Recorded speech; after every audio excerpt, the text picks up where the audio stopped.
In 1965, $20 bought a full week of groceries for a family of 5. Today, that same shopping trip costs $180. How did feeding a family become this expensive? When America was simpler, grocery shopping was affordable. A mother walked into the store Saturday morning with a $20 bill, filled her cart with meat, vegetables, milk, bread, canned goods, everything needed to feed her family for a week, paid cash, walked out with change. Today, that same mother needs $180 for the same groceries, 9 times more, and prices keep rising. Feeding a family has gone from routine expense to major financial burden. This is how American grocery shopping went from affordable to crushing. It's 1965. Saturday morning in September, 10 o'clock, a suburban town in Ohio. A mother drives her station wagon to the A&P supermarket on Main Street. She's 32 years old, has 3 children, ages 8, 6, and 3.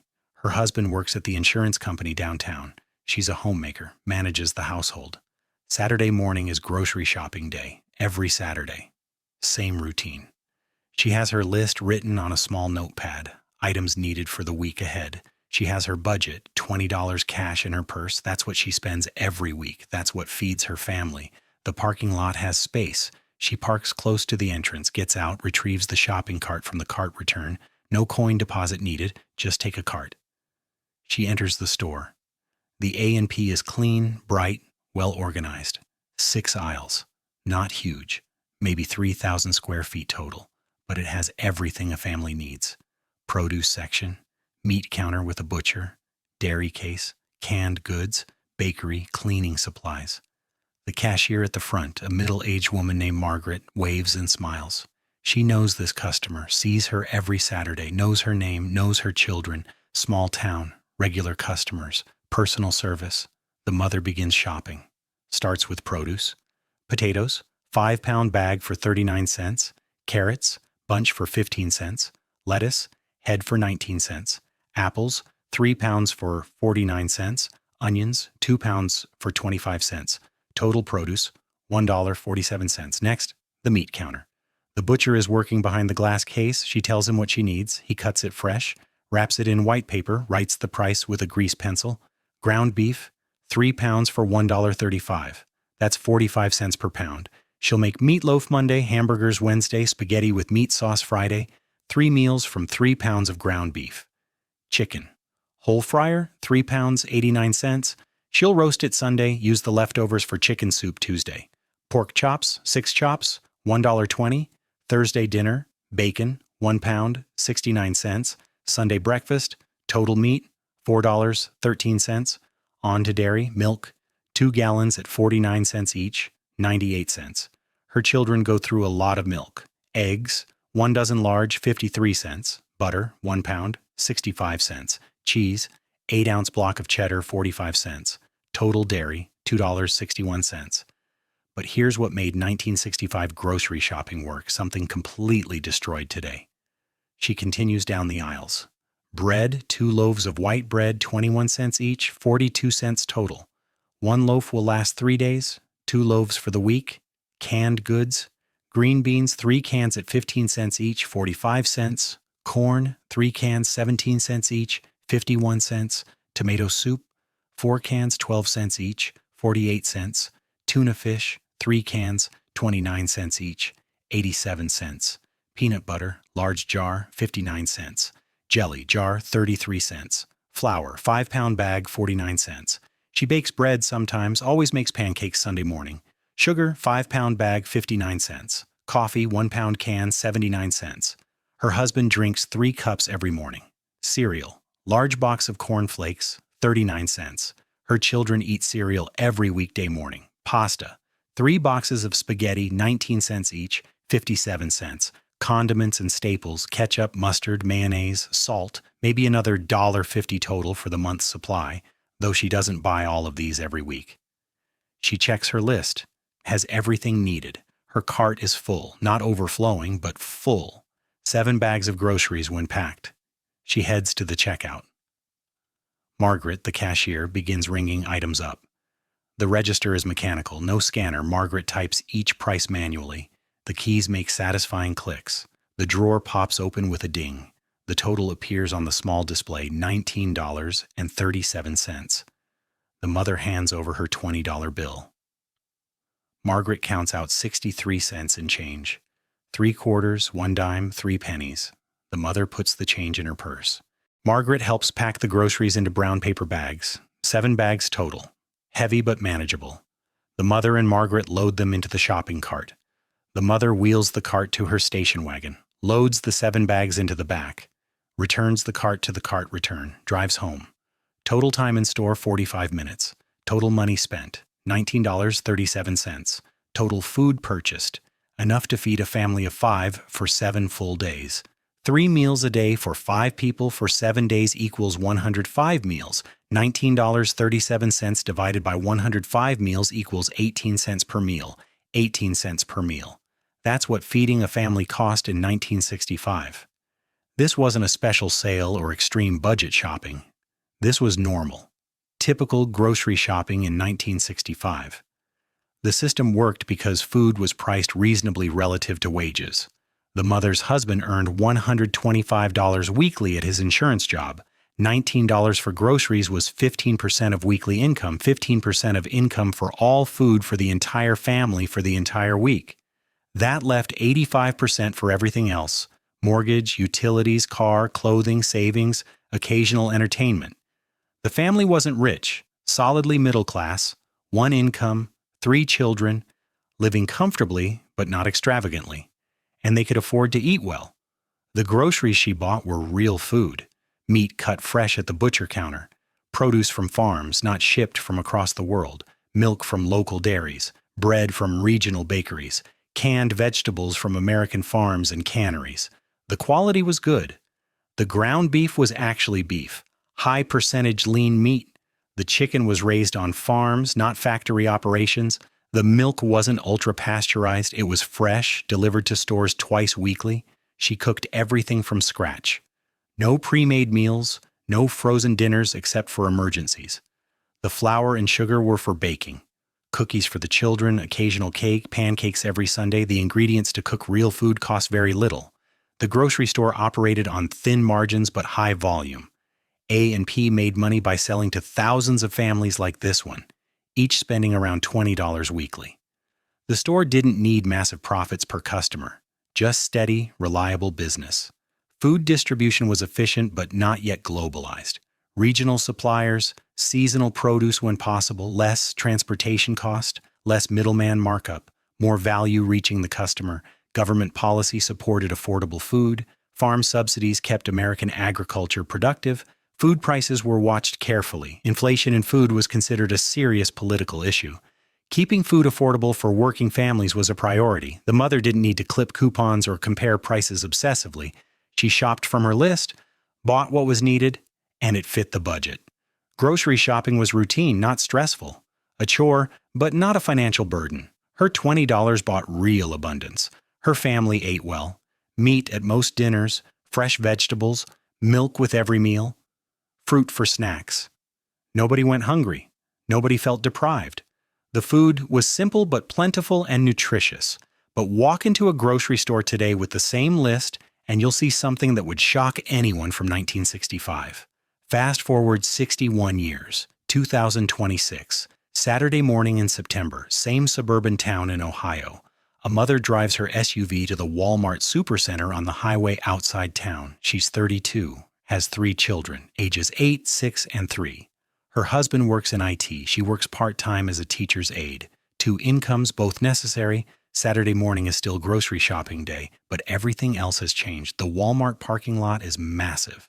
She parks far from the entrance. The lot is always full. Gets out, walks across the hot asphalt, retrieves a shopping cart, now metal and plastic, much larger than the 1965 cart. She enters the store. The Walmart is enormous, maybe 180,000 square feet. Groceries are just one section. The store also sells clothes, electronics, furniture, automotive supplies, pharmacy items. The grocery section alone is larger than the entire 1965 A&P. No cashiers wave or smile. There are cashiers at the front, but they're busy, stressed, processing customers as fast as possible. They don't know her name. She's shopped here for 5 years. They've never learned her name. She's just another customer in an endless stream. She has her list on her phone, has her budget, but it's not cash in her purse. She has a credit card. She doesn't know exactly what she'll spend. Prices have been rising. What cost $160 last month might cost $180 this month. She'll find out at checkout. She begins shopping. Produce section first. The section is huge. Produce from Mexico, Chile, California, Washington, imported from around the world, but it's expensive. Potatoes, 5-pound bag, $4.49. In 1965 dollars, that's 39 cents, but in actual $26, $4.49.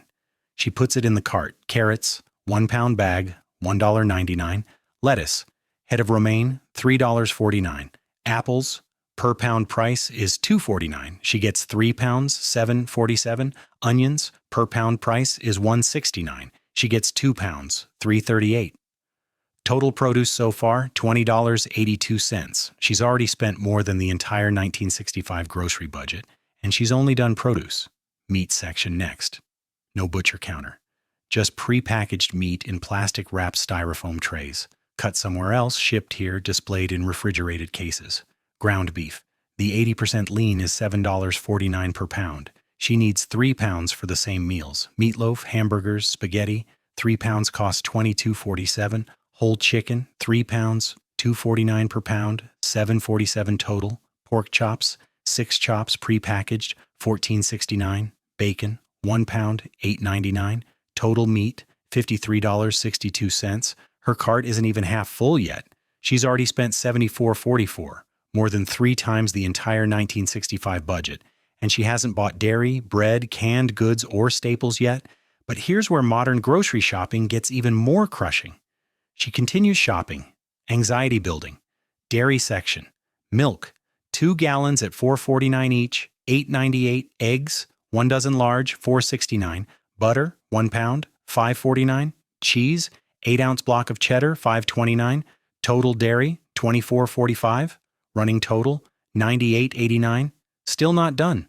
Bread, 2 loaves of whole wheat, $3.49 each, $6.98. Canned goods, green beans, 3 cans, $1.49 each, $4.47. Corn, 3 cans, $1.79 each, $5.37. Tomato soup, 4 cans, $1.99 each, $7.96. Tuna fish, 3 cans, $2.49 each, $7.47. Peanut butter, large jar, $6.99. Jelly, jar, $4.49. Flour, 5-pound bag, $4.49. Sugar, 5-pound bag, $3.99. Coffee, 1-pound bag, $9.49.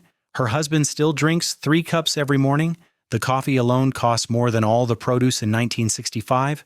Cereal, large box of corn flakes, $5.49. Pasta, 3 boxes of spaghetti, $2.29 each, $6.87. She's trying to buy the exact same items the 1965 mother bought. Same quantities, same basic groceries.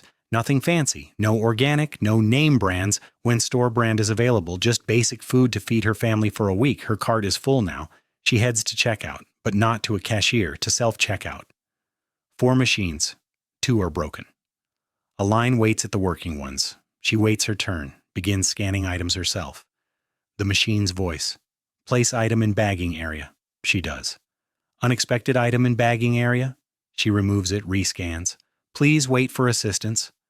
An attendant comes over, overrides the error, walks away without making eye contact. She finishes scanning. The total appears, $179.86. She stares at the number, $180 for the same groceries that cost $20 in 1965, 9 times more. She inserts her credit card. The transaction processes. She loads the bags, now plastic, thin, handleless, harder to carry, into her cart. 14 bags. Double what the 1965 mother carried out, because the bags are smaller and flimsier. But the real shock isn't just the total price, it's what that money represents in terms of family income. Her husband earns $65,000 yearly in IT. That's approximately $1,250 weekly pre-tax.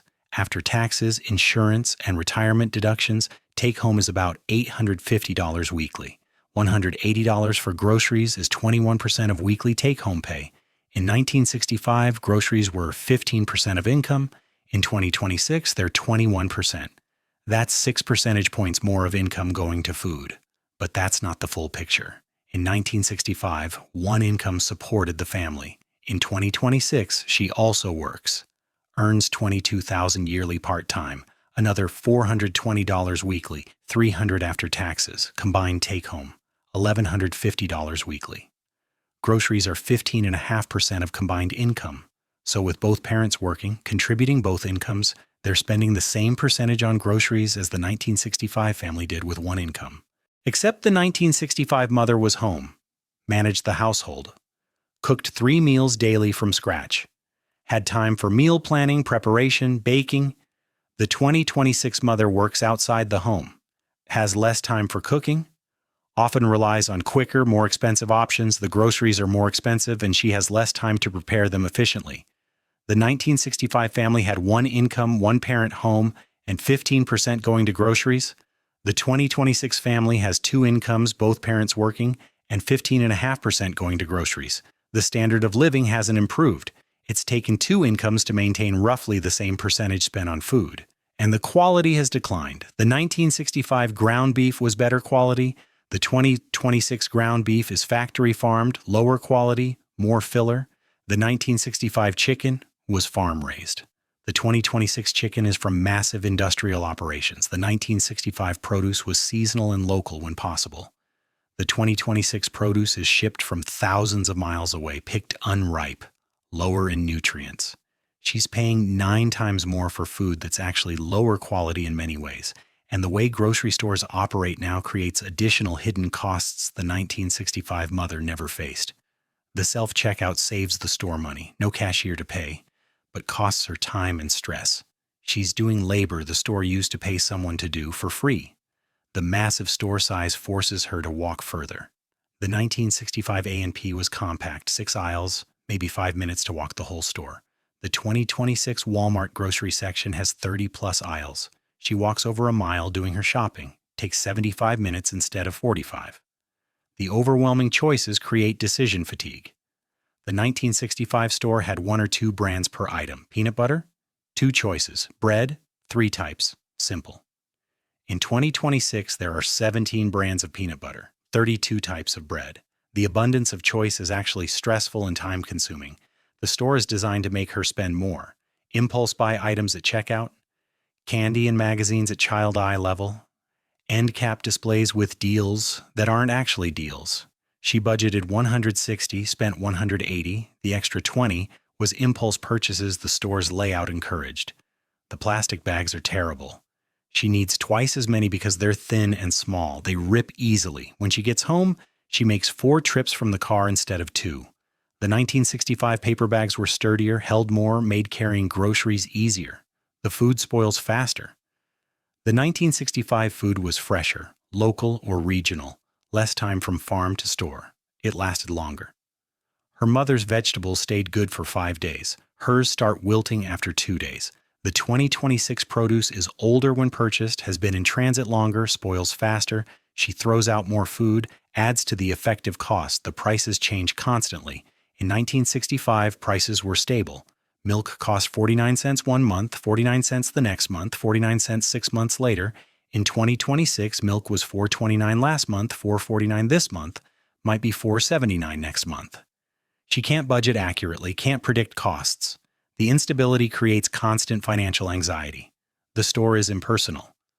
Margaret, the cashier, knew the 1965 mother's name, asked about her children, created human connection. The 2026 store has no connection, just transactions, just scanning barcodes and swiping cards, efficient but soulless. But the cruelest part is how this affects families who can barely afford groceries at all. The mother spending $180 is struggling but managing. She has 2 incomes, has a credit card for emergencies. Her family eats, though they stress about rising costs. But lower income families are being crushed. A single mother earning $30,000 yearly, take home maybe $450 weekly, trying to feed 3 kids? $180 for groceries is 40% of her weekly income. That's not sustainable. She makes impossible choices, skips fresh vegetables, buys canned, skips fresh meat, buys processed, skips fresh fruit, buys juice. The cheaper options are less healthy, more processed, more sugar, more preservatives, less nutrition. Her children eat, but poorly. The food insecurity in America isn't primarily about hunger anymore. It's about nutrition.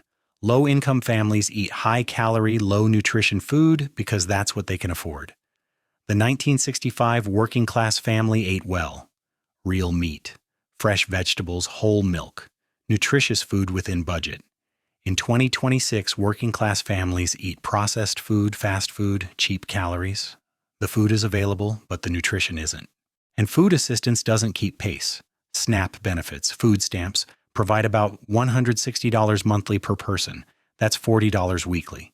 In 1965, $20 bought a week of food for a family. In 2026, $40 barely feeds one person for a week, and certainly not well. The benefits are calculated based on the USDA's Thrifty Food Plan, the absolute minimum needed. But the plan assumes recipients have time to cook from scratch, have kitchen equipment, have transportation to stores with good prices. Many don't. Food banks are overwhelmed. Middle-class families who never needed help before are showing up. Teachers, nurses, working people who can't make ends meet anymore because food costs are too high. The 1965 mother never considered a food bank. Never worried about feeding her children. $20 bought abundance. Today, people with jobs with two incomes worry constantly about grocery money. Was 1965 perfect? No. Less variety. Seasonal produce only, fewer ethnic food options, less awareness of dietary restrictions, less organic or specialty options, food safety standards were lower in some areas. Does 2026 have advantages? Yes. Year-round produce availability, more dietary accommodations, better food safety regulations, more variety and choice, organic and specialty options exist. But the fundamental promise broke. Feeding a family was affordable in 1965. A week of groceries cost a reasonable percentage of income. In 2026, food costs are crushing family budgets. We gained variety and convenience. We lost affordability and food security. When America was simpler, $20 bought a full week of groceries. A mother walked out with bags full of food and change in her pocket. Feeding a family was affordable, routine, not stressful. Today, $180 buys the same groceries, 9 times more. Feeding a family is a financial burden, not a routine expense. We gained variety. We lost affordability. If you grocery shopped in the 1960s, share your memories in the comments. What did you pay? What do you remember? Like this video and subscribe to When America Was Simpler. When America was simpler, feeding your family didn't require financial stress, just $20.